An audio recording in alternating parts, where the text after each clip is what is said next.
A lot of the time in Fable 2, you are traveling with, or you are experiencing the world with what we call companions. Now, sometimes those companions are people that are really woven into the story, a huge amount, and there will be no spoilers here. Other times, these are people that come with you for a little while and experience the story with you and then leave you. Other times, these are people that you've chosen.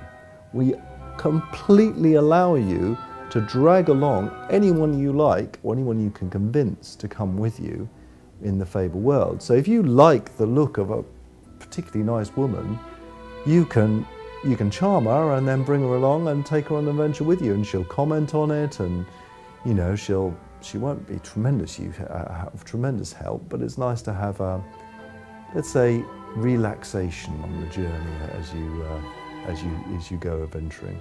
But the great things about these guys is that one of the things that we do in Fable 2 is we try never, or very, very rarely, to take any control away from you.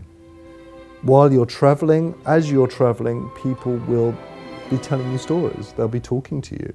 They'll be telling you about the region you're in, or about what you're going to do, or giving you some back history. Now, you can always tell them to stop talking. You've got a whole suite of expressions to tell them to do that. They won't talk in the middle of a fight or anything like that. You know, they're reasonably sensible. But it does mean that, you know, them telling you that story means that we don't have to have these really ridiculously long, tedious cutscenes that no one wants to see. Yeah, the Xbox Live Arcade game is coming out before Fable. There are 3 of them.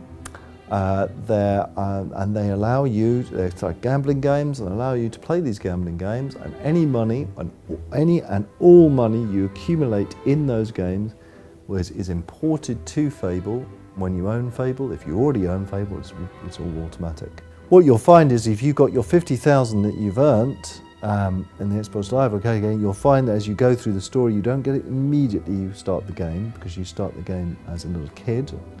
But as soon as you get out of being a kid, someone will walk up to you and say, "Here you go, have this," and it'll be the 50,000. You're then free to spend that 50,000 on anything you like. Clothes, weapons, augments, jewelry, customizations. You can go and buy a house with it. You can decorate that house and customize that house. You can then speculate and sell that house on, make more money on it. You can buy a shop with it. Those are the sort of things that you can spend that money on. We've done something in Fable 2, which is actually turns out to be one of the biggest features of Fable 2. And it's the most simplest one to describe. We've completely detached earning gold from doing quests. In Fable 1 and a lot of role-playing games, when you did a quest, you got gold, experience, and fame. While in Fable 2, you get experience and fame, but zip gold. You're going to have to go out and work for your gold. If you want to, you can get through the whole of Fable without ever having a job. You'll have pretty rubbish weapons, but you'll be super powered up on these buttons. You'll be able to use those weapons extremely well. Whereas other people would have spent the time, and it does take time to earn this money, and spend it on the weapons. So a great weapon with great customization on here equals the balance of there. And all of this works. It works fantastically well. So when you say, I don't care if someone earns 100 million, that's how much if you sum everything up in the Fable world, I think it comes to about 100 million gold that you need to buy everything. I don't care if anyone's there. They won't have any of this stuff. They'll only be able to mash this button, even with their great legendary weapon. Fable 2, I tell you, it is so completely different. In Fable 2, it's a lot more about sacrifice. How much are you really willing to sacrifice to be a truly good person? And I'm not just talking about money, I'm talking about real sacrifice. So there's going to be many times in this game where I'd love to give you examples, but it would totally spoil the game, where I want you to put this down. It's not doing a cutscene, I want you to put this down and think to yourself, I just can't do it.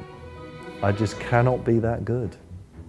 I just cannot sacrifice all of that And you know, I want your finger to be hovering over this button thinking about it. In fact, what I truly want at that point is people to save the game and go to bed and then think about what they're going to do, because that is how much the choices and the consequences really play out.